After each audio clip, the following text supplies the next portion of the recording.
খেয়াল করে দেখেন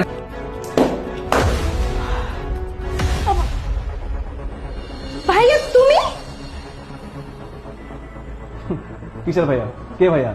ওকে এখন আমি মারতে মারতে বাসা থেকে বের করবো। ওটা ফকির ছেলে, আমার বাসার কোনো জায়গা নেই। আমি ওকে মারতে মারতে এখন বাড়ির গেট থেকে লাথি মেরে বের করবো। তোমার এত বড় সাহস, তুমি আমার ভাইকে নিয়ে উল্টাপাল্টা কথা বলছো? ভাইয়া শোনো, একদম চুপ, কোনো কথা বলবি না। এই যে, এখানে বস বস।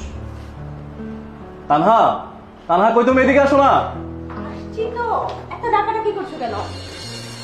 এটা কে? আরে আমার বোন গ্রাম থেকে আসছে। দেখো না, অনেকদিন পরে আসছে। আমি একটা কাজ করি, বাজারে যে ভালো মন্দ কিছু নিয়ে আসি। আমার বোন তো ভালো মন্দ খাবার ছাড়া খেতেই পারে না। আর তার মধ্যে কি, আমি ওর ভাই। আমি তো অবশ্যই চাইবো যে আমার বোন ভালো কিছু খাচ্ছে না। আমি একটা কাজ করি, বাজারে যাই, বাজার করে নিয়ে আসি। তুমি এর মধ্যে ওকে ট্রিট করো সুন্দর মতো, ওকে ফ্রেশ হতে বলো। আমি যাবো আর আসবো, ঠিক আছে? এই, আমার সংসারটা নষ্ট করতে আসছিস? তোরা মা মেয়ে কি পেয়েছিস? হ্যাঁ, তোরা মা মেয়ে মিলে আমার সংসারটাকে নষ্ট করে ফেলতেছিস।